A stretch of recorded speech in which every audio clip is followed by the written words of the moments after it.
ataukah peluang bagi akademisi dan penulis? Baik, kurikulum vitae dari pemateri pertama. Nama lengkap Haji Ahmad Khalil MSI PhD, jabatan fungsional lektor, tempat dan tanggal lahir Surabaya 1 Juni 1974. Untuk nomor telepon mungkin bisa dicatat bagi teman-teman sekalian, 087 854 454459. Alamat rumah Jalan Giliraya nomor 20 Surabaya. Riwayat pendidikan S1 Pendidikan Agama Islam UII, S2 Ilmu Komunikasi Unitomo, untuk S3 Media dan Komunikasi UM. Pengalaman organisasi, Ketua Kosema 95, Sekretaris Umum SEMA FTY UII, Bidang Syiar dan Pendidikan Kodama Yogya, Ketua 1 SEMA FTY UII, Ketua Umum LEMF IAI UII, Koordinator Dewan Formatur FKMSB, Bidang Ekonomi Peradaban PPB, Dewan Pakar Peradaban PPB, Ketua Laboratorium Ilmu Komunikasi FISIP UTM, Pemberdayaan Pendidikan Istawa Malaysia, Instruktur Komputer Fokma Malaysia, Ketua Peradaban Wilayah Surabaya, Kepala Laboratorium FISIP dan Multimedia, Ketua Takmir Masjid Baitul Ilmi Surabaya, Wakil Dekan 2 FISIP UTM, dan Ketua Forum Dokter Peradaban FDP. Dan karya yang telah diterbitkan 5 tahun terakhir, ada 4 buku. Yang pertama, Panduan Menggunakan MACOS X High Sierra 2020, buku Ajar Teori Komunikasi 2022, Pariwisata Madura Konsentrasi Sistem Komunikasi 2022, lalu Komunikasi Pembangunan dalam Kearifan Lokal di Era Digital pada tahun 2021. Baik, itulah kurikulum vitae dari pemateri pertama. Selanjutnya saya pasrahkan kepada Bapak Haji Ahmad Khalil untuk menyampaikan materi. Dipersilahkan, Pak. Baik, terima kasih. Suara saya terdengar dengan baik? Iya, Pak, ya. Nah, terima kasih Mbak Nurholizal. Tadi juga Mas Hendra ya, Mas Hendra dan Mbak siapa tadi? Yang ntar. Mbak Niswa ya, Mbak Niswa dari FLP Wilayah Jawa Timur, pengurusnya. Dan tidak lupa juga terima kasih ya buat kawan-kawan yang telah mengundang kami di forum FLP Pamekasan ini. Senang ya dengan bertemu dengan kawan-kawan penulis, terutamanya kawan-kawan penulis muda. Ini saya lihat juga Mbak Niswa ini ternyata sebagai penulis novel juga ternyata juga masih muda, alhamdulillah masih banyak peluang yang bisa menjadi tantangan ke depan ya, karena ini generasi saya dengan generasi jenengan semuanya tentunya akan sedikit berbeda ya, konteks kehidupannya juga akan berbeda. Saya boleh share screen share ini ya PPT saya.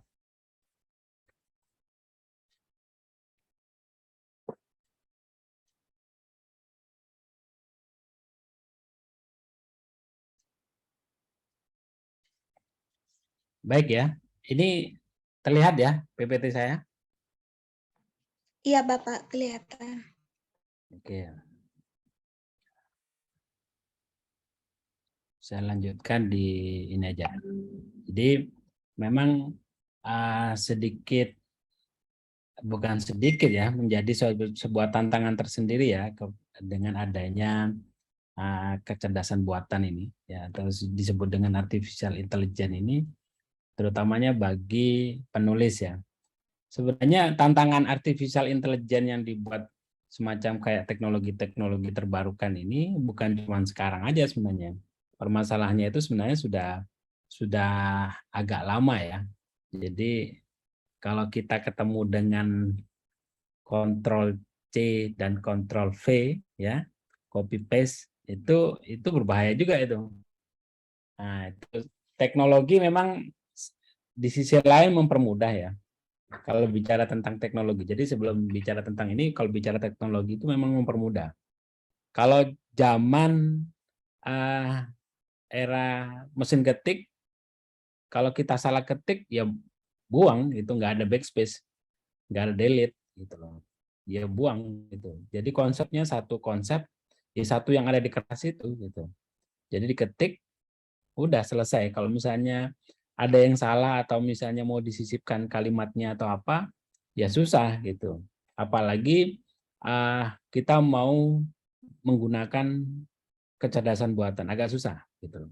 Karena di situ tidak ada mesin teknologinya. Baru ketika artificial intelligence ini kan nggak berdiri sendiri, dia banyak penunjangnya ya. Jadi kalau bicara tentang artificial intelligence ini kan harus ada penumpangnya juga. Tapi sebelumnya kita sebelum terlalu jauh, langkah lebih baiknya kita kenali dulu tentang artificial intelligence ya. Jadi sebenarnya kalau dulu kan ada istilahnya apa ya, IQ ya, IQ ya, intellectual quotient, terus ada EQ dan perkembangannya dan terus-terusnya. Sekarang karena ada teknologi internet, ini perubahan polanya beda gitu. Kalau dulu kita mengandalkan kecerdasan otak, bicara tentang otak kiri dan otak kanan, ya masih ingat betul saya ketika kecerdasan emosional, ya ketika waktu itu saya riset tentang penelitian tentang kecerdasan emosional tahun 98 ya. 98 saya menggunakan riset saya tentang kecerdasan emosional. Waktu itu juga Daniel Goleman masih pertama kalinya mengeluarkan konsep kecerdasan emosional ya EQ. Ya, jadi yang selama ini yang kita kenal yaitu IQ selalu yang digembar-gemborkan itu IQ, kecerdasan otak gitu. Jadi yang diasumsikan itu sebagai kecerdasan otak. Sebenarnya di otak itu sendiri kan nggak cuma hanya sekedar otak kiri aja gitu, tapi juga ada otak kanan, ya, emosi gitu loh. Nah, kecerdasan otak itu yang sel-selnya begitu banyak itu kan nggak suatu keajaiban Tuhan ya, yang diberikan kepada otak manusia, yang di situ ada jaringan-jaringan, ya, jaringan-jaringan. Tentunya otak ini bisa berfungsi kalau seandainya ada beberapa konsep data yang sudah disimpan dalam diri kita. Artinya gini, artinya kalau kita tidak pernah menggunakan istilah bahasa, istilahnya kalau saya sekarang berbicara ini karena ada beberapa konsep kata yang sudah pernah saya simpan dalam pikiran saya, otak saya, pemahaman saya, sehingga saya tinggal menyusun kata-kata itu. Gitu. Seandainya saya menggunakan bahasa Thailand, ya, karena saya tidak pernah menggunakan konsep bahasa Thailand ataupun bahasa Jepang, jadi di otak saya untuk menggunakan bahasa itu tidak ada. Artinya kalau dalam taksonomi Bloom itu kan ada istilahnya atau yang kita kenal dengan istilahnya konsepnya punyanya Agus Comte, ya, tabula rasa itu, yang mana orang belajar itu, orang paham itu karena belajar gitu. Jadi semacam kayak tabula rasa, jadi kayak papan tulis gitu. Kalau seandainya papan tulis itu kosong, kalau tidak pernah diisi ilmu pengetahuan sama sekali ya kosong gitu. Terus ada konsep tentang konvergensi ya, konvergensi dan sebagainya, ada nilai di situ, ada pemahaman, pengalaman dan sebagainya. Nah, berkaitan dengan masalah otak di sini, kecerdasan yang dimiliki oleh manusia ini ditangkap oleh teknologi. Bagaimana orang memikirkan teknologi kecanggihan otak itu bisa dipakai untuk teknologi digital. Nah, selama ini teknologi digital itu, kalau sampai lihat yang di tengah ini adalah 101010 itu sebenarnya bahasa bit. Ya, kalau dalam bahasa bit itu kalau satuan terkecil dalam sebuah kajian digital ya, itu namanya bahasa bit. Kalau dalam fisika itu kan kalau satuan fisik terkecil itu namanya atom kan. Kalau satuan terkecil fisik namanya atom, tapi kalau dalam sebuah kajian kalau satuan terkecil di digital, dunia digital itu adalah bahasa bit. Nah, bagaimana bahasa digital tadi, konsep-konsep data digital tadi itu yang sudah tersimpan tertata rapi dan terstruktur itu bisa terkombinasi dengan baik sehingga tersinkronkan sebagaimana otak menjalankan. Akhirnya mengkombinasi kecerdasan otak dengan kecerdasan buatan dengan istilah AI tadi, artificial intelligence. Jadi konsep-konsepnya itu sebenarnya konsep otak. Ada banyak struktur-struktur kehidupan ini yang meniru makhluk hidup. Ya kayak misalnya konstruksi cakar ayam gitu kan, beton yang masak apa, yang jalan tol, jembatan itu biasanya kan menggunakan konsep cakar ayam. Nah di sini konsep otak itu ditiru. Bagaimana konsep otak bisa berfungsi dengan menggunakan bahasa digital tadi, sehingga kombinasi antara pemahaman kinerja otak itu juga bisa dipakai untuk kinerja digital dan mengkombinasi data. Tapi di sini tidak berarti pas hanya sekedar bermain di dalam permainan data, tapi di sini juga ada yang namanya big data ya. Sekarang ini orang lagi gembar-gembornya big data. Karena kalau seandainya data itu tidak ada sama sekali, tidak ada yang bisa di-link-kan dan sebagainya, otomatis pergerakan artificial intelligence ini tidak akan berfungsi. Gitu. Jadi kecerdasan buatan ini bisa berfungsi kalau ada data-data yang sudah tersimpan. Kalau data-data belum pernah tersimpan, ya tidak bisa gitu. Misalnya begini, kita menamakan hewan yang berkaki 4 itu gajah misalnya. Terus kita tunjukkan kuda kaki 4, dianggapnya gajah. Terus kita tunjukkan gambar gajah karena asumsinya adalah kaki 4 itu gajah. Sehingga yang ditangkap oleh artificial intelligence tadi, setiap menunjukkan gambar yang kakinya 4, itu adalah gajah. Karena konsep yang disimpan dalam artificial intelligence itu hanya kata gajah. Tidak ada pilihan-pilihan yang lain. Nah, kecuali nanti pada waktu konsep otak itu, otak digitalnya tadi diberikan konsep data dan susunan-susunan tadi, sehingga dia bisa menafsirkan, gitu, menafsirkan kata-kata yang ada di digital tadi. Jadi nggak cuma hanya sekedar kata, data, tapi juga gambar. Saya lanjutkan lagi. Jadi saya langsung aja ke sini. Nah, sekarang bicara tentang kontribusi kecerdasan buatan bagi dunia akademisi. Sebenarnya bukan cuma hanya akademisi ya. Jadi bagi para penulis juga ini juga membantu analisis data. Ya, data ini kan banyak ya. Bukan hanya sekedar data itu data terstruktur dalam artian data ketikan aja, tapi juga data gambar, data video. Di dunia ini bahkan ada sempat saya sebuah analisis, saya tidak tunjukkan di sini sayangnya, per 60 detik ya, per 60 detik itu ada ratusan gambar, ada ratusan video ya per detik gitu ya, per 60 per 1 menit, sorry, per 1 menit dalam artian per 60 detik itu ada ratusan atau bahkan 500 gambar atau bahkan ribuan gambar dari seluruh dunia yang dikirimkan.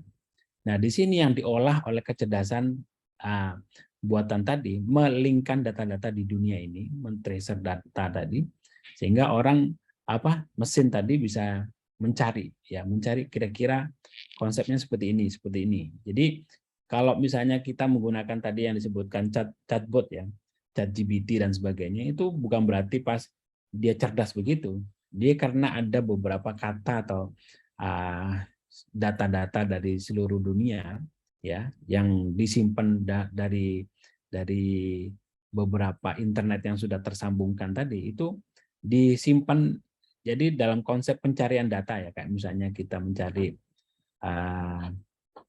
di Google Search misalnya, itu kan langsung ketemu dalam sekian detik dia bisa menghadirkan data, kalimat atau apa dengan kata yang kita cari tadi bisa bahkan jutaan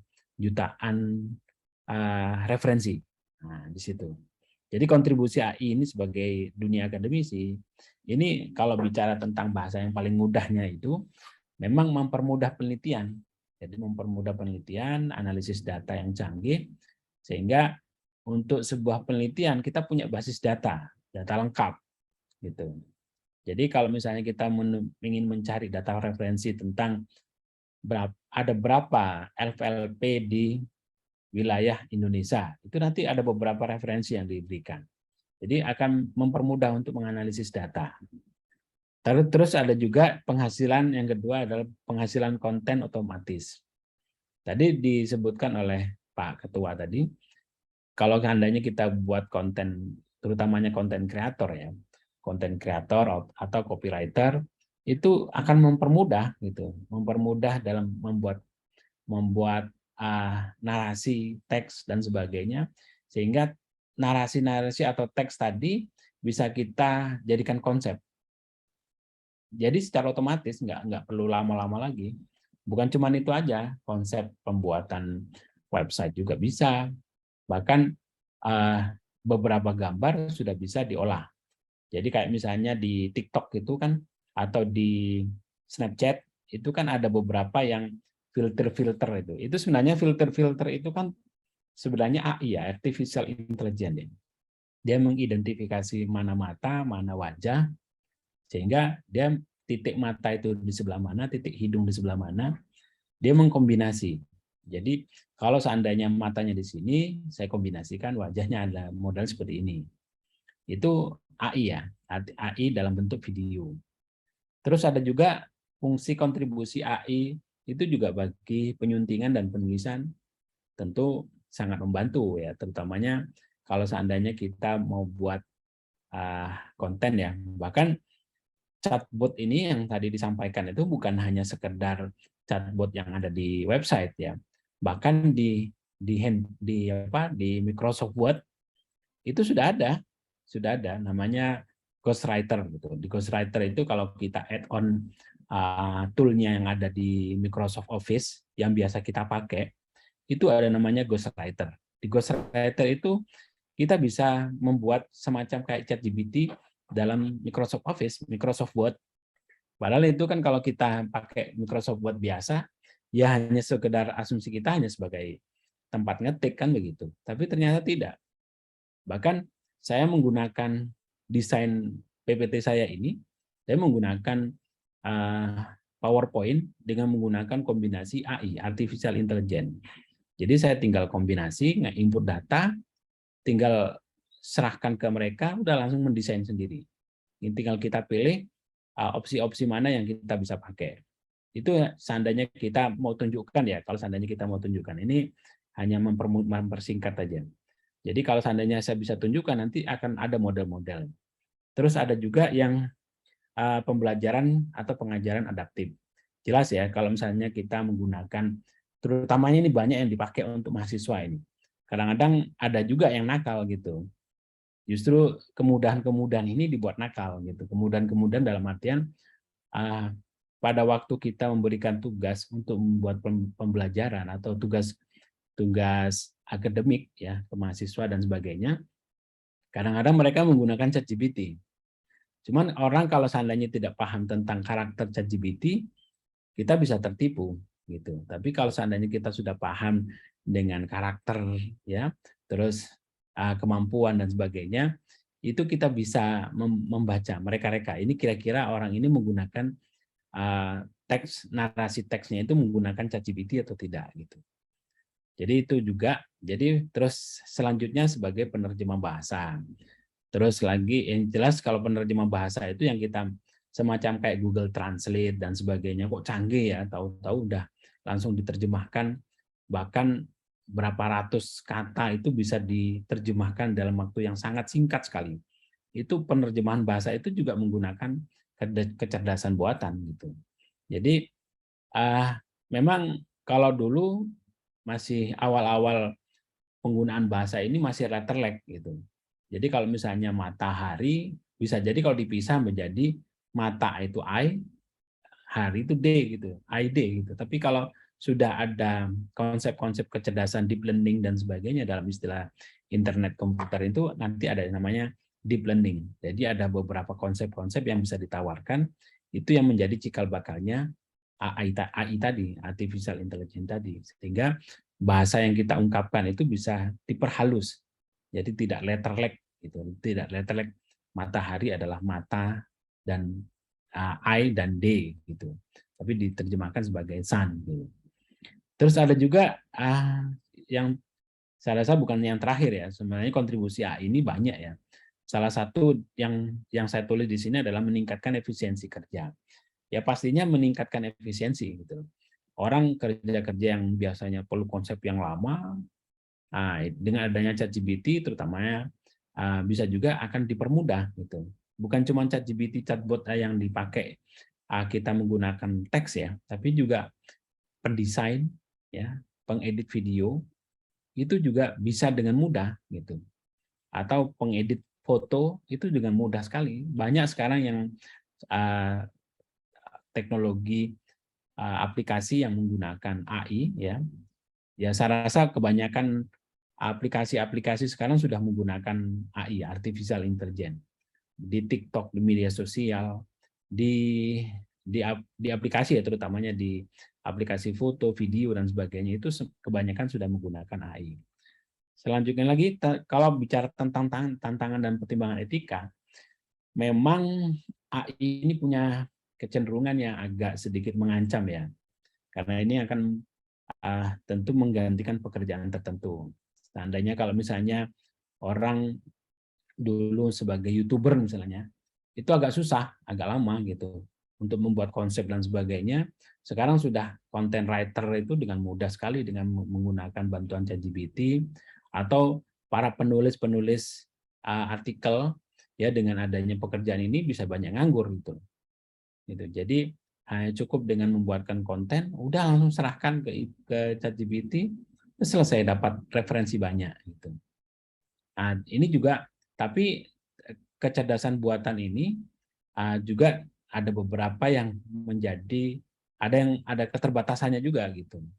Ya seperti saya katakan tadi, kalau referensinya hanya referensi gajah, setiap yang berkaki 4 itu gajah, meskipun kuda yang ditunjukkan itu karena asumsinya berkaki 4 dikatakan gajah, ya itu yang kesalahan. Ya seperti jadi kalau kecerdasan buatan ada kebodohan buatan juga gitu. Jadi nggak cuma hanya sekedar artificial intelligence tapi juga artificial stupidly. Jadi ada juga yang demikian. Terus ada juga masalah privasi. Nah, kalau masalah privasi ini banyak ya. Orang tinggal ngambil fotonya ya. Misalnya saya ngambil fotonya di sini kan ada fotonya Mas apa ini? Mas yang di sini ya. Terus saya ambil fotonya, saya cropping, saya masukkan ke dalam video. Sudah jadi. Kalau seandainya itu foto dipakai untuk hal-hal yang mesum kan bahaya. Gitu. Jadi tidak heran kalau misalnya ada orang tokoh-tokoh besar yang dibunuh karakternya itu dengan menggunakan foto-foto manipulatif. Ya istilahnya dulu kan pernah itu Abraham Samad yang dituduh melakukan kumpul istilahnya perselingkuhan dan sebagainya di suatu hotel dan sebagainya. Itu menggunakan kecerdasan buatan juga itu, sehingga mereka merubah foto-foto sehingga seakan-akan mirip gitu. Nah sekarang kecerdasan buatan ini juga bisa mengancam privasi seseorang dan keamanan seseorang. Saya lanjutkan, ini biar tidak terlalu panjang, ini saya singkatkan, saya bypass saja. Nah sekarang permasalahannya adalah penggunaan ChatGPT ini juga akan menimbulkan kesenjangan. Artinya begini, ChatGPT itu kan, kecerdasan buatan ini kan hanya berkait dengan masalah internet. Kalau seandainya kita di sini ya, kalau dilihat dari tingkat makro, meso, mikronya. Jadi kalau misalnya tantangan permasalahan di kita itu kurang meratanya internet. Jadi kalau internet tidak ada, kecerdasan buatan itu nggak berfungsi. Karena dia tidak bisa mengolah secara otomatis. Gitu.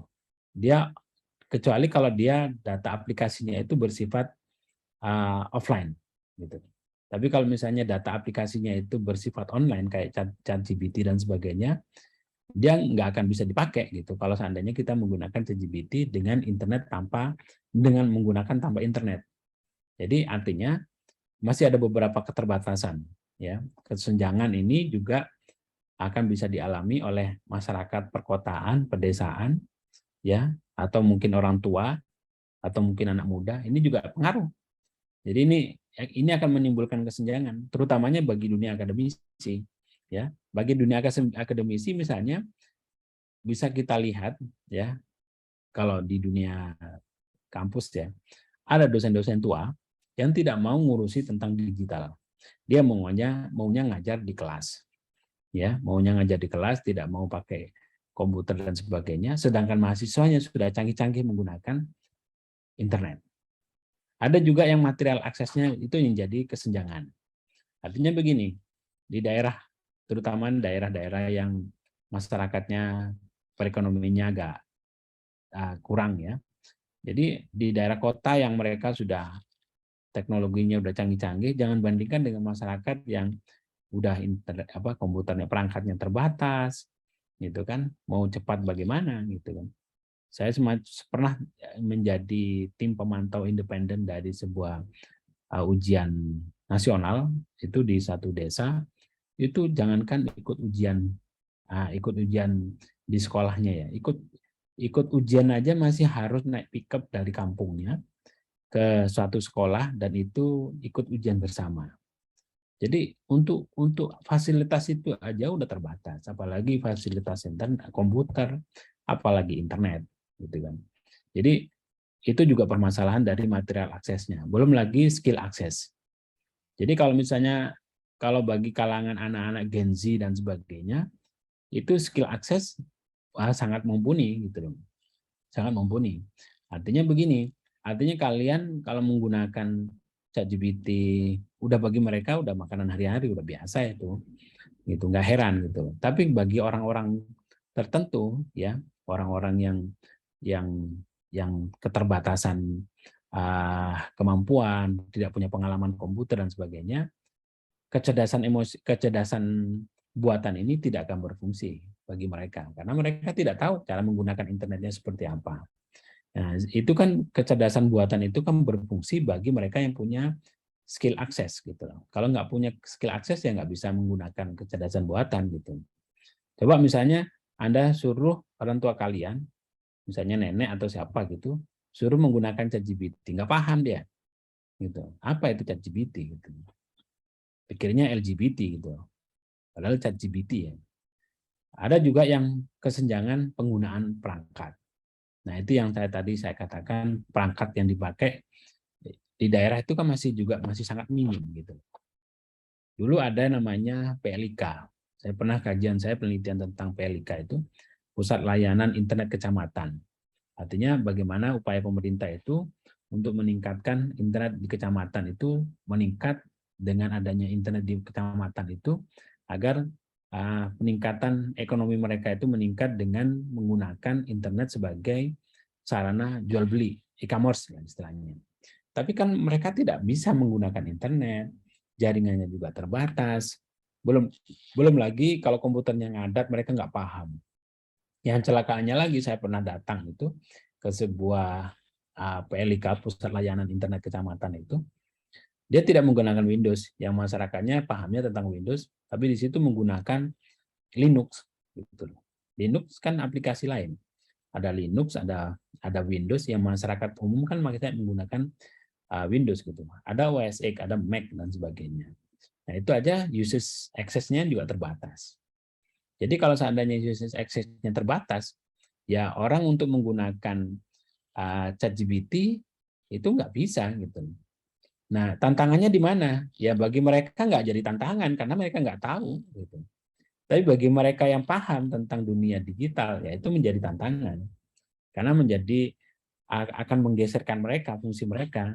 Apalagi di dunia akademisi ya, seperti saya ini sebagai dosen pengajar, mau nggak mau harus masuk dan paham juga gitu. Kalau enggak nanti saya bisa diakal-akali sama mahasiswa saya gitu, bisa diakal-akali mahasiswa saya, tahu-tahu ngumpulin tugas bagus-bagus nilainya, artikelnya gitu. Tapi ketika diseleksi bisa dibaca ini artikel tulisan sendiri atau tulisannya punyanya ChatGPT ya gitu. Kalau ditanya sekarang kan ada istilahnya ChatGPT pakai WhatsApp gitu, pakai WA ya. WA sendiri sudah ada ChatGPT-nya gitu. Nah, kalau seandainya kita menggunakan ChatGPT pakai WA, misalnya orang tanya, tinggal masukkan input dipakai di ChatGPT WA, WhatsApp, nanti ngejawab udah dikirimkan lagi jawabannya. Pikirnya pinter, padahal itu ya kita hanya pinter menggunakan, bukan pinter karena memahami sebuah kalimat gitu. Dan keterbatasannya adalah ketika kita tidak bisa memahami konteks kata teks yang ada disampaikan di ChatGPT, bisa jadi ChatGPT itu ada beberapa yang terbatas gitu. Coba misalnya mereka suruh mikirkan kira-kira misalnya contoh ya, ChatGPT suruh milih kira-kira siapa yang akan menang dalam kontestasi pemilihan presiden di tahun 2024 misalnya. ChatGPT nggak akan bisa jawab gitu. Karena dia tidak tahu, karena tidak ada data yang masuk ke dalam dirinya gitu. Kecuali kalau sudah ada data yang sebelumnya, ya artinya siapa presiden kedua Indonesia. Nah itu dia sudah ada data. Karena sudah ada data, tinggal mereka di ChatGPT itu tinggal menyebutkan. Tapi kalau misalnya sifatnya future, ya ke depan dia nggak akan tahu itu. Itu kelemahannya. Jadi masih ada beberapa kelemahan yang dimiliki oleh ChatGPT. Artinya kalau dikatakan mengancam sih nggak mengancam banget gitu. Tapi kalau seandainya di dunia content writer dan sebagainya, itu justru membantu. Gitu. Dunia akademisi juga sangat membantu. Ya, akan mempermudah gitu, mempermudah cari referensi. Kelemahannya adalah, saya singkat aja, kelemahannya adalah ketika orang sudah terbiasa menggunakan ChatGPT, chatbot, menggunakan artificial intelligence dan sebagainya, orang akhirnya malas belajar secara manual seperti dulu. Membuka buku sudah malas. Jadi betul apa yang dijadikan istilahnya ketakutan dalam sebuah buku L.G. Gutenberg ya, bukunya L.G. Gutenberg itu bagaimana suatu ke depan nanti sebuah buku itu sudah menjadi sebuah seakan-akan sudah hanya sejarah aja. Buku sudah tidak ada, koran sudah tidak ada, yang ada adalah data digital, ya, yang ada adalah PDF dan sebagainya, dan itu akan merubah pola. Ya, di kalangan saya sendiri, di kalangan mahasiswa, yang ketika saya suruh bedah buku aja, nggak usah ini, suruh bedah buku aja, itu kadang-kadang mereka masih carinya bukan apa, cari PDF-nya, nggak mau beli bukunya, gitu, nggak mau baca bukunya, nggak mau baca referensi bukunya. Kadang-kadang kalau dikasih tugas, itu referensinya nggak disebutin. Saya paham ini kalau tidak disebutin referensinya, maknanya dia bisa jadi ngambil dari copy paste dari ChatGPT atau mungkin dari data digital yang lain. Ini kan sebuah kelemahan. Orang dulu kan baca buku, dibaca referensinya, baru di ini. Bahkan ada sebagian orang yang masih fanatik kalau ingin pinter bahasa Inggris misalnya atau bahasa lah, jangan pakai alat digital, buku langsung. Soalnya kalau kita buka buku, itu nanti ada beberapa kata-kata yang tersusun di situ yang setidak-tidaknya kita akan melewati kata kalimat per kalimat itu. Nah, kalau misalnya menggunakan digital, kita langsung direct. Sisi lain mempermudah, tapi sisi lain akan menjadi sebuah kelemahan bagi manusianya sendiri. Saya rasa mungkin itu. Jadi sebenarnya ini ya, ada banyak sebenarnya.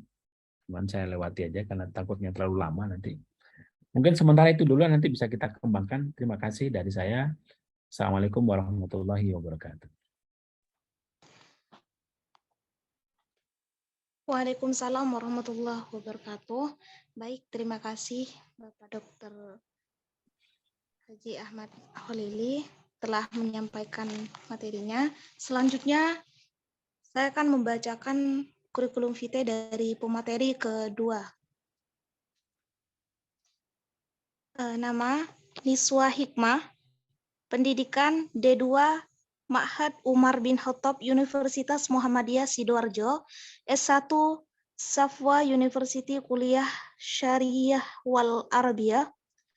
Dan untuk karya, ada beberapa karya dari Mbak Niswah di sini. Yang pertama, seandainya ayah dan ibu tidak bersatu. Yang kedua, dilarang mengeluh kecuali pada Allah. Selanjutnya, 75 dewi. Dan yang terbaik bagimu, itu enggak asyik. Ketika cinta bertemu Sang Maha. Dan buku terakhir yaitu Memeluk Senja. Untuk pengalaman organisasi, Mbak Niswa ini bergabung di beberapa organisasi. Salah satunya, beliau pernah menjadi koordinator divisi kaderisasi FLP Sidoarjo pada 2018 sampai 2020. Koordinator divisi karya FLP Sidoarjo 2020 sampai 2022. Koordinator divisi karya FLP Jawa Timur 2022 sampai 2024. Sekretaris Remaja Masjid An-Nur 2018, lalu beliau pernah menjadi Sekretaris ODEC DPA Sidoarjo 2018 sampai 2014. Untuk penghargaan, beliau pernah menjadi penulis novel terpuji Pena Jatim Award 2021, 5 sastrawan puisi terbaik Dewan Kesenian Sidoarjo 2021. Juara 1 Lomba Menulis Novel Disperpusip Sidoarjo 2020. Juara 3 Lomba Menulis Cerpen UNS 2019. Dan juara 1 Lomba Menulis Esai FBS UNER 2017. Baik, langsung saja kepada Mbak Niswah. Saya persilakan untuk menyampaikan materi. Bismillahirrahmanirrahim. Assalamualaikum warahmatullahi wabarakatuh. Waalaikumsalam warahmatullahi wabarakatuh. Terima kasih kepada Mbak Kholisoh ya sudah menyampaikan kurikulum vitae saya, dan terima kasih juga untuk FLP Pamekasan sudah memberikan ruang ya pada malam hari ini untuk mengisi sedikit tentang artificial intelligence atau kecerdasan buatan. Ya, yang kita tahu begitu keluar ya, yang produknya yang pertama itu yang ChatGPT itu ya langsung rame di kalangan penulis ya. Di grup-grup kepenulisan yang saya ikuti dari Forum Lingkar Pena, kemudian One Day One Post, saya juga aktif di One Day One Post. Itu semuanya membahas bagaimana ChatGPT ini berikutnya akankah menggilas kita ya sebagai seorang penulis, ataukah justru bisa menjadi suatu amunisi tambahan buat kita ya. Saya izin untuk share screen.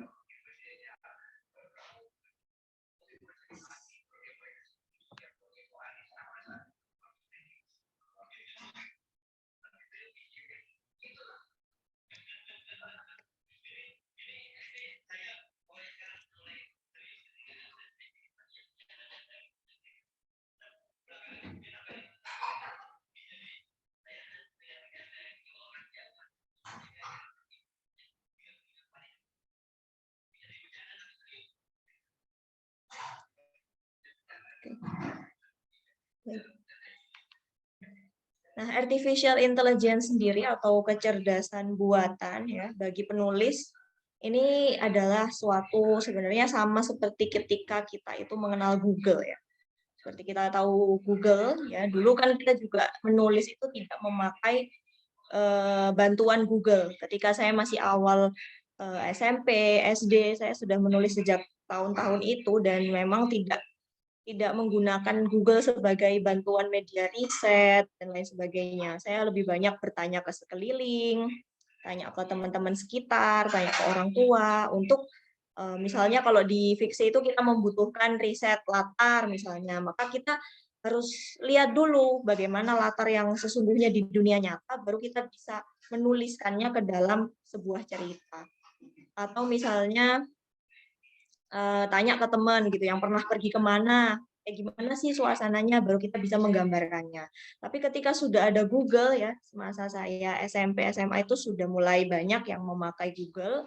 Saya juga udah mulai punya perangkat elektronik ya berupa laptop atau komputer waktu itu. Jadi sudah mulai bisa searching ya bagaimana kondisi misalnya lingkungan di Australia, padahal saya sama sekali belum pernah ke sana misalnya. Tetapi saat itu ketika SMA saya sudah bisa menulis sebuah novel dengan latar Australia gitu ya. Meskipun mungkin tidak sama persis kondisinya dengan yang ada di sana langsung, tetapi sudah ada gambaran dengan melalui Google itu tadi gitu. Tapi di sini kalau artificial intelligence dia lebih detail gitu ya daripada di Google sendiri. Nah, AI versus manusia gitu. Gimana ketika AI ini dianggap sebagai suatu lawan ya, lawan dari seorang manusia yang memiliki kecerdasan yang tadi sudah disebutkan oleh Pak Khalil ya, memiliki IQ gitu ya. Dulunya sebenarnya kita juga sudah pernah ya mengalami hal-hal yang baru muncul, misalnya kayak munculnya mesin ya dulu itu. Ketika kita muncul mesin itu kita mulai khawatir bagaimana seandainya pekerja-pekerja kita itu tidak lagi terpakai karena semuanya memakai mesin gitu. Padahal sebenarnya kita bisa mengambilnya sebagai sebuah peluang gitu, bagaimana mesin itu bisa membantu manusia, bukannya benar-benar menghilangkan lapangan pekerjaan, tetapi lapangan pekerjaan itu hanya berganti atau tergantikan di beberapa bagian untuk memudahkan pekerjaan manusia itu sendiri. Nah, ini ya. Kemudian mengenai ChatGPT ya, ChatGPT sendiri, saya sudah mulai mencoba ya bagaimana kinerja ChatGPT sendiri untuk dunia fiksi maupun non-fiksi.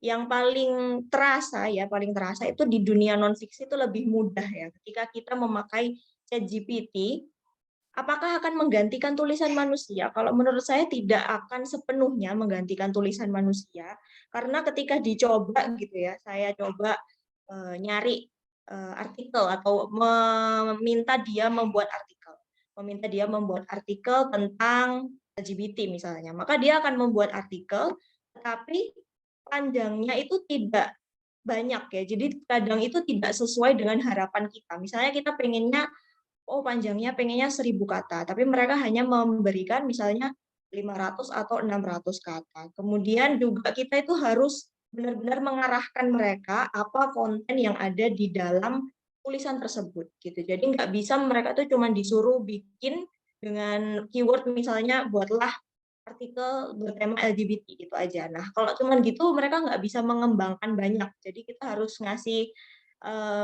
semacam subjudul gitu supaya mereka ada tambahan gitu di dalam tulisannya dan tidak terlalu kelihatan seperti artikel-artikel lainnya gitu. Jadi kan kita kalau misalnya mau bikin artikel kita itu page one misalnya ya di blog misalnya, artikel yang di blog kemudian supaya ada di page one Google, nah itu kan biasanya harus unik. Kemudian juga harus ada keyword-keyword tertentu yang digunakan di beberapa paragrafnya. Nah, kita kalau misalnya nggak memandu ChatGPT ini supaya sesuai dengan maunya kita, ya mereka dia nggak akan bisa gitu. Makanya ketika kita mengatakan ChatGPT itu bisa menggantikan manusia, sepertinya tidak bisa gitu, karena kita sendiri itu memiliki kemampuan untuk memperbaiki atau memoles tulisan itu sendiri. Jadi kalau dipakai buat brainstorming, misalnya kita nggak punya ide, terus kita berusaha nyari ide dari ChatGPT, itu bisa. Misalnya kita pengen nulis artikel bertema perempuan. Nah, mereka nanti akan membuat daftar judul-judul artikel atau tema-tema yang sekiranya bisa berkaitan dengan perempuan itu tadi. Jadi kita bisa terbantu apa aja sih kira-kira artikel yang membahas tentang itu. Nah, nanti kita akan mengembangkan sendiri melalui apa yang sudah mereka tuliskan di situ. Kemarin saya coba mencari ya brainstorming gitu karena kebingungan apa yang perlu saya tulis untuk blog saya. Kebetulan blog saya itu kiblatnya adalah bertema perempuan gitu, dan mereka menuliskan ada 10, kalau nggak salah 10 ya, 10 judul, dan itu nanti bisa dikembangkan satu persatu. Jadi tetap kita harus memberikan arahan, sebagaimana kita kalau nyari di Google, kita juga harus ngasih kata kunci yang tepat supaya keluar artikel-artikel yang benar. Gitu.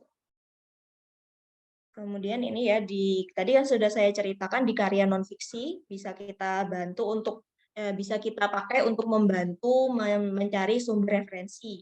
Tapi untuk sumber referensi sendiri ini juga harus diperiksa lagi ya. Jadi mereka memang membantu kita untuk mencari sumber referensi, tapi kadang itu mereka mengeluarkan link yang asal gitu ya, link palsu kadang-kadang. Jadi teman saya sih ini nyoba untuk riset ya, riset novelnya dia, dan dia nyari tentang keislaman apa gitu waktu itu, kemudian dikeluarkan oleh ChatGPT itu link-link dengan judul-judul artikel ya.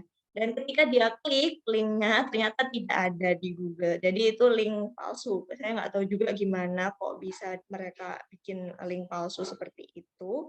Pokoknya dari kita adalah tugas kita untuk memastikan dulu gitu ya di dalam yang dikeluarkan oleh ChatGPT ini benar apa enggak. Kemudian bisa juga untuk membantu membuat daftar isi buku atau brainstorming ide artikel. Dan untuk karya fiksi gitu ya, apalagi karya fiksi, kalau untuk karya fiksi ini tidak bisa sepenuhnya menggantikan sama sekali, karena karya fiksi itu menggunakan perasaan, banyak menggunakan perasaan dari si penulis gitu ya. Dan kita tahu sendiri artificial intelligence itu tidak memiliki perasaan gitu ya. Jadi tulisan-tulisan dari ChatGPT itu kebanyakan biasanya kaku ya, bahasanya itu baku.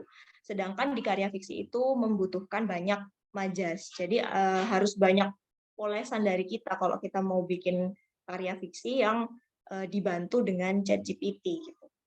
Mungkin kalau menulis daftar ide ya, menulis daftar ide dari satu topik yang kita buat, misalnya kita pengen bikin novel dengan tema thriller misalnya, maka dia bisa membuat ide-ide ya, daftar ide-ide untuk novel kita atau cerpen kita. Misalnya 10 ide gitu. Nanti kita tinggal mengembangkan ide tersebut. Jadi kalau yang penulis-penulis yang banyak masalahnya adalah stuck ide gitu ya, kayak tiba-tiba nggak punya ide nih. Nah, itu sebenarnya bisa dibantu dari ChatGPT. Cuman tinggal kitanya nanti mau eksekusi atau enggak gitu. Kemudian membantu membuat kerangka karangan melalui premis. Jadi kita kan biasanya udah punya premis ya kalau di sebelum nulis novel itu. Premis itu isinya ada tokoh, nama tokoh, kemudian tujuan tokoh tersebut dan halangannya apa. Gitu. Jadi tujuannya tokoh tersebut di akhir cerita kayak gimana dan apa yang menghambat dia untuk mencapai tujuan cerita tersebut. Ketika kita membuat premis, kemudian kita masukkan ke ChatGPT, tolong buat outline atau kerangka karangan dari premis ini. Nah, kemarin saya coba seperti itu, muncul ya. Jadi mereka membuat bab 1 isinya seperti ini, bab 2 isinya seperti ini, sampai ceritanya selesai. Tetapi kembali lagi ketika saya cek gitu ya, ceritanya pasaran gitu. Jadi kita masih harus mengembangkan konflik. Jadi kan kalau dari premis itu tadi hambatannya cuma satu ya yang kita tulis di dalam premis. Karena premis itu hanya satu kalimat. Jadi hambatannya hanya satu, maka dia juga mengembangkannya ya cuma satu aja konfliknya itu. Sedangkan kalau di dalam novel kita tahu sendiri ya, yang banyak yang udah sering menulis novel atau mungkin udah mencoba menulis novel itu memiliki banyak konflik ya, tidak bisa hanya satu konflik saja. Jadi ada cabang-cabang konflik yang nantinya akan menjadi sebuah klimaks. Kemudian bisa membuat sinopsis dari kerangka singkat. Ya, misalnya kerangka yang tadi, terus kita tambahkan konflik-konflik, kemudian dia akan membuatkan satu sinopsis cerita atau satu sinopsis novel. Membantu membuat gambaran dialog. Nah, kalau dialog ini juga sama ya, dia nggak bisa bikin dialog yang natural. Jadi kalau kita pengen dia bikin dialog terus kita copy paste gitu nggak bisa. Kalau saya coba ya beberapa kali mencoba dan ada teman-teman juga dari kepenulisan yang mencoba, Karena mungkin input yang masuk ke dalam si artificial intelligence ini mungkin ya memang dari bahasa-bahasa yang baku gitu ya. Jadi dia munculnya ya baku sekali gitu, seperti bukan dialog yang ada di dalam novel-novel yang biasanya banyak bahasa santai kayak gitu.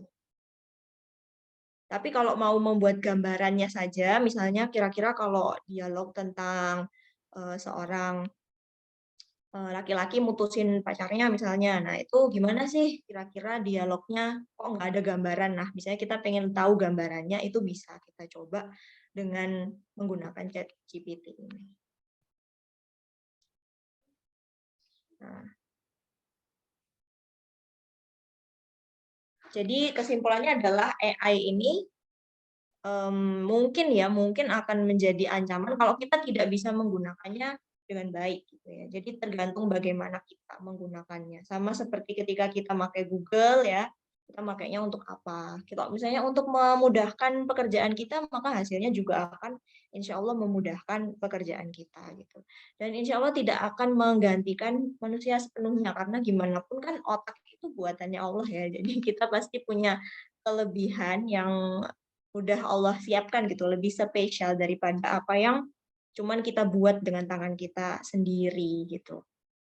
Jadi ketika menulis pun gitu, kita juga bisa menggunakan ChatGPT atau AI ini ya untuk hal-hal yang ya kita tidak bisa, kita tidak mampu gitu. Ya misalnya kita lagi buntu ide, maka dia akan membantu kita gitu. Dan harus diarahkan juga kembali ke keyword sama seperti Google yang ada algoritmanya ya. Jadi AI juga sama, dia harus disesuaikan dengan keyword yang masuk ke dianya.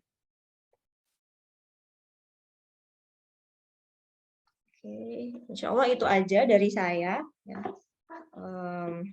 Mungkin nanti bisa disambung dengan dialog tanya jawab. Saya sendiri juga masih belum banyak mempergunakan AI ini karena masih baru banget ya keluarnya. Jadi masih belum memakai secara penuh, baru mencoba-coba gitu ya. Barangkali nanti ke depan mungkin bisa dipakai buat ini, buat ini. Begitu aja dari saya, mungkin bisa dilanjutkan oleh moderator. Baik, mohon izin saya menggantikan moderator, Mbak. Soalnya moderatornya lagi KKN, sekarang ada di desa terpencil, katanya jaringannya gak enak. Jadi keluar tadi. Oke, saya kira cukup memuaskan ya penjelasan dari kedua pemateri.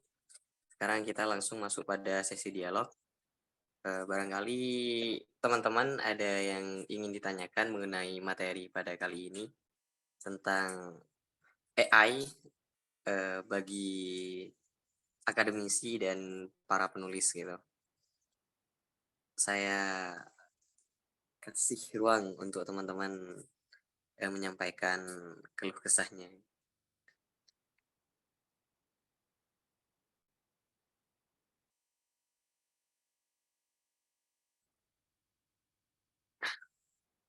Oke, ada ya teman-teman yang mau ditanyakan?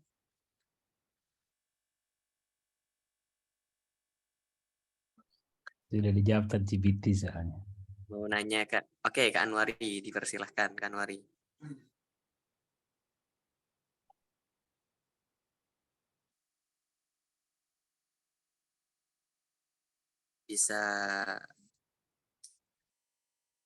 Bisa langsung ditanyakan Kak Anwari.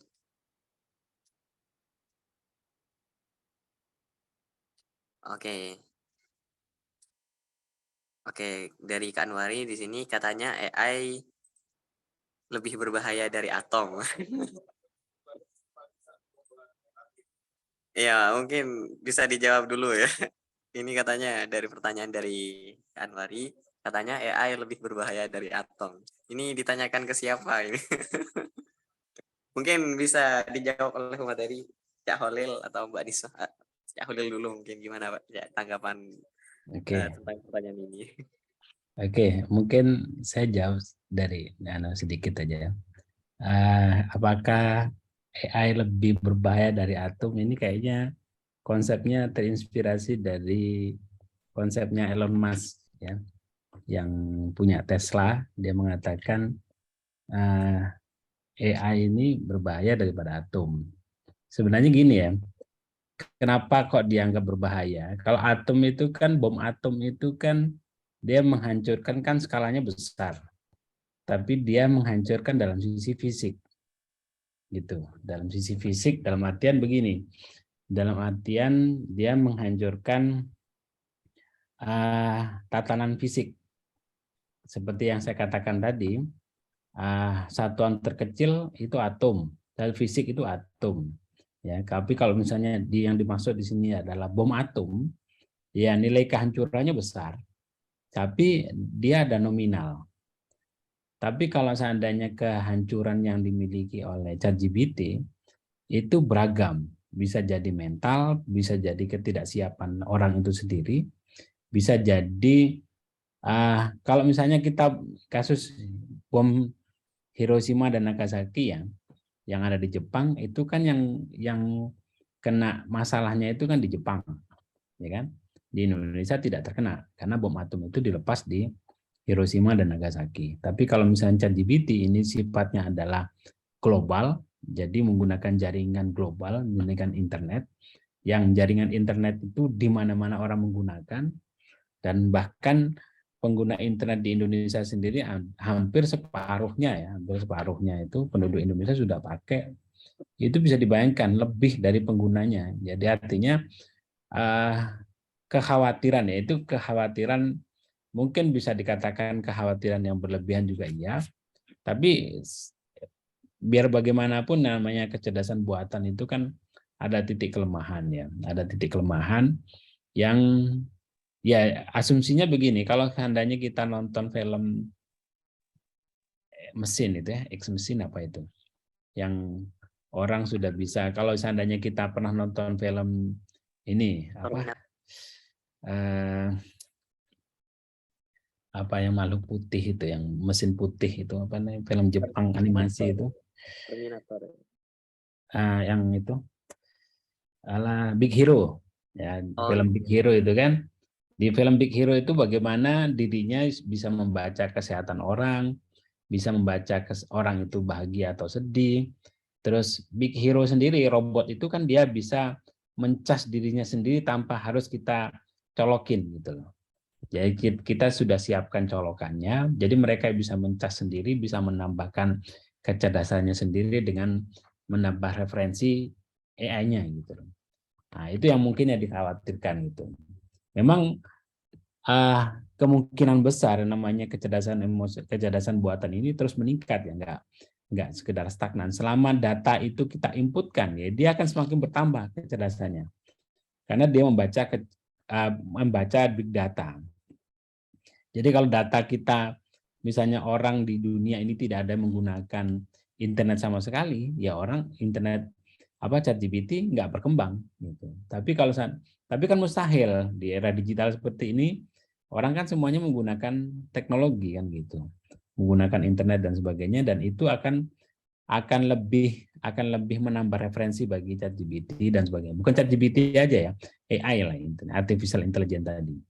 Jadi seperti yang dikatakan tadi ya Mbak Niswa tadi, memang tetap ada kelemahan gitu. Referensinya yang kadang-kadang ngacau gitu kan, kadang-kadang tidak benar. Itu kan karena dia taunya ya seperti yang saya katakan tadi, kalau kaki 4 itu gajah. Meskipun yang ditunjukin itu tikus, tapi karena dianggapnya itu kakinya 4, punya ekor gitu, dianggapnya gajah gitu. Karena dia taunya ya gajah gitu.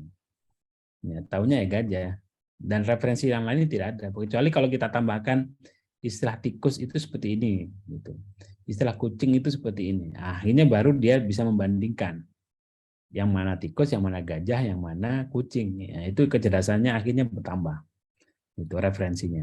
Artinya hampir sama dengan otak manusia. Bagaimana otak manusia? Kalau seandainya referensinya ditambahkan, ya semakin paham gitu. Itu. Jadi kalau seandainya itu dikatakan sebagai lebih berbahaya daripada atom, ya perkembangan teknologi bisa jadi, tapi bahayanya bukan berarti pas istilahnya akan menggantikan manusia. Ya, Kalaupun misalnya teknologi dulu ya semacam kayak manusia akan merasa tergantikan dengan adanya mesin. Tapi justru mesin itu ketika sudah muncul, manusianya sudah menjadi operatornya. Kan begitu. Artinya sudah menjadi operator mesin. Tidak menjadi mesin itu sendiri, tapi menjadi operator mesin. Istilahnya derajatnya lebih tinggi lah, lebih naik gitu. Kalau seandainya nanti kecerdasan buatannya itu meningkat, ya kita juga ikut meningkat gitu, karena kita buat juga.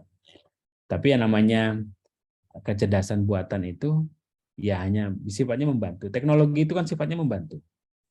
Gitu, sifatnya membantu. Tapi kalau misalnya bisa jadi teknologi itu mensusahkan kita juga ada gitu. Mensusahkan diri kita juga banyak gitu. Dengan adanya teknologi ini kita bisa susah misalnya di dunia akademisi kita susah menilai kira-kira ini konsep yang dibuat ini asli tulisan mereka atau tulisan hasil dari ChatGPT atau mungkin artificial intelligence yang lain, karya dari sebuah artifisial gitu. Nah, itu yang akan menjadi tantangan bagi dunia akademisi, terutamanya bagi penulis dan sebagainya. Gitu. Seperti yang saya masih senang sekali bertemu dengan Mbak Niswa ini ya, masih punya konsep yang matang gitu. Jadi sekarang ini tantangannya kan, tantangan Mbak Niswa itu kan bukan hanya sekedar Mbak Niswa mengarang gitu. Tapi tantangannya adalah kadang-kadang orang Mbak Niswa udah gedung-gedung nulis, orang tinggal copy paste terus dikasih nama karangan saya gitu. Kan jengkel juga itu. Itu kan itu narasi yang sangat mudah dengan adanya Ctrl C dan Ctrl V. Orang yang menemukan itu baru meninggal. Yang penemu Ctrl V, Ctrl C, Ctrl V itu ya itu baru meninggal itu. Itu berarti kan teknologinya baru. Tapi itu kan sangat mempengaruhi. Kan gitu, sangat mempengaruhi pola kita, pola belajar kita gitu. Sangat langka seperti Mbak Niswa ini sebagai orang yang konsisten terhadap nulis gitu kan agak sangat langka. Di dunia akademisi paham lah. Saya rasa Mbak Niswa ini juga pernah kuliah di Umar bin Khattab tadi Mbak ya? Di Sidoarjo ya? Iya, betul. Ya, adik saya pernah kuliah di Umar bin Khattab juga di Sidoarjo juga. Itu ada kawan saya juga pengajar di sana juga. Nah, ini kan menarik gitu loh. Ada seorang penulis yang masih konsisten tapi tidak berarti antipati terhadap teknologi. Justru dengan adanya teknologi itu semakin mematangkan dia, gitu, mematangkan kita untuk menggunakan alat itu untuk kebaikan. Gitu. Bukan berarti pas kita menjadi korban. Saya rasa itu ya yang saya pahami tentang bahaya daripada atom. Gitu. Terima kasih.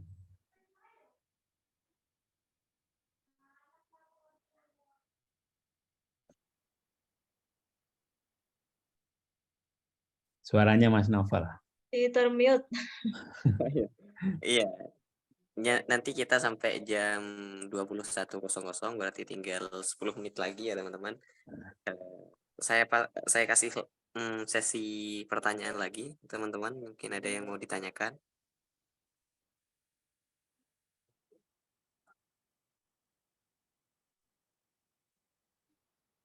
Oke, bagi teman-teman mungkin bisa ngisi daftar hadir ya. Saya sudah ngirim di chat, di obrolan. Teman-teman bisa ngisi form di sana. Untuk sertifikat nanti. Oke, ini ada lagi pertanyaan dari Kanwari. Apakah AI bisa memiliki kesadaran sehingga dikhawatirkan mampu melampaui manusia? Ini dari film X. Masih. Iya.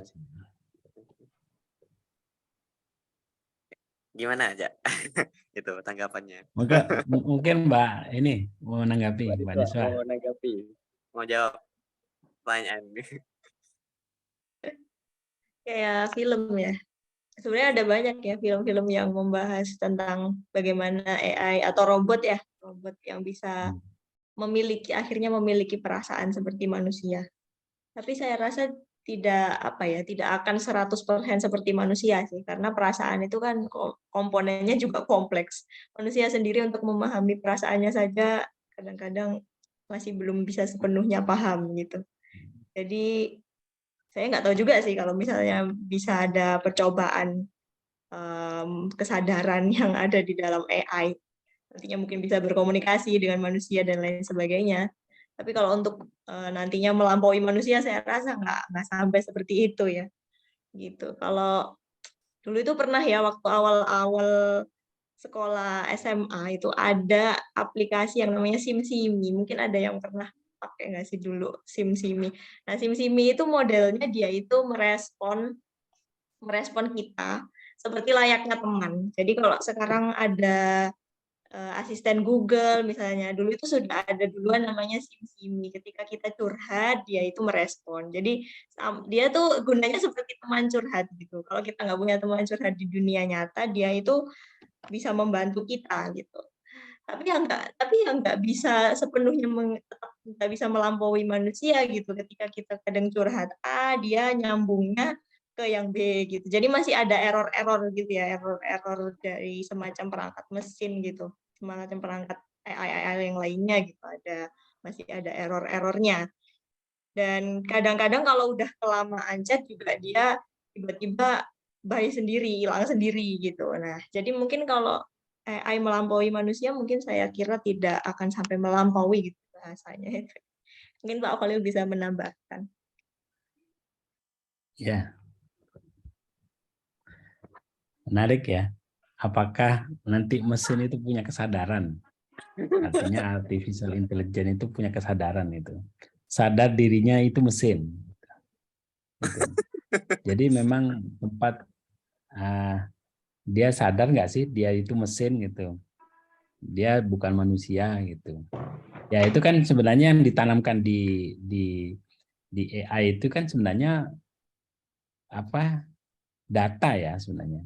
Jadi kalau misalnya ada robot yang bisa senyum, yang bisa menangis dan sebagainya, itu kan hanya bisa membaca tampilan-tampilan muka gitu. Jadi kalau muka begini itu referensinya dia senyum. Tampil begini dia itu hanya referensi ya. Artinya dia tidak menyadari betul sebenarnya. Bukan dia sadar betul tapi dia hanya sekedar membaca referensi. Jadi ya intinya data, big data gitu, data gambar, data itu kan banyak ya, data nggak hanya data teks tapi juga data gambar, data video, data visual dan sebagainya, data audio juga. Jadi kayak Siri, kayak punyanya ini ya, kayak si yang kita pakai Siri dan sebagainya itu kan sebenarnya data suara.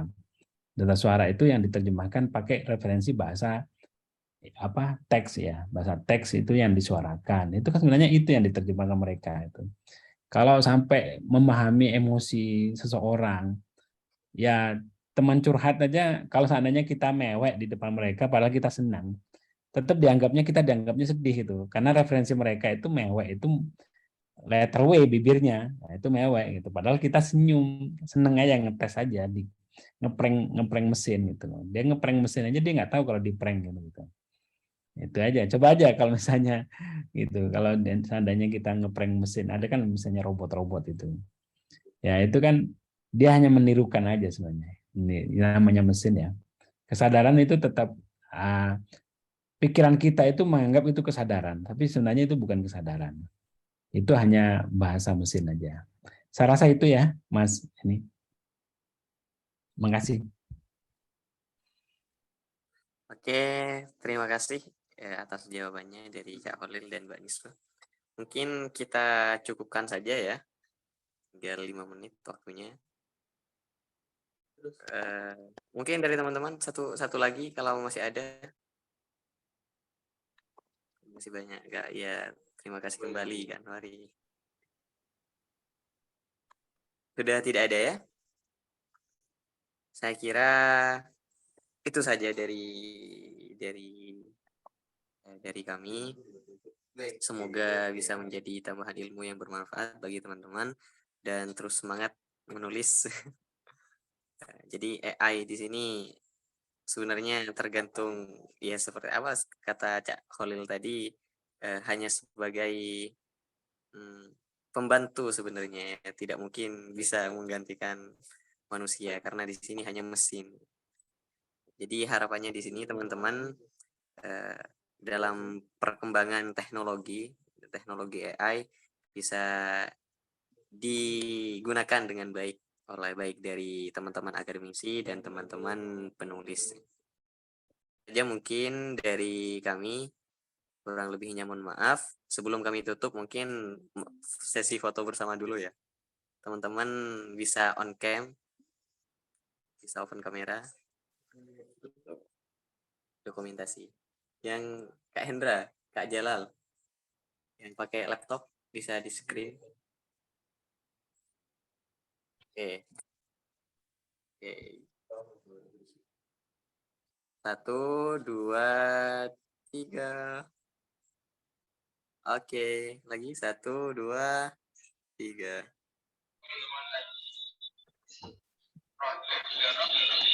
Oke, terima kasih teman-teman dan terutama kepada pemateri kita pada malam kali ini, Kak Khalid dan Kak Iswat. Kami perkenalkan untuk bisa Assalamualaikum warahmatullahi wabarakatuh.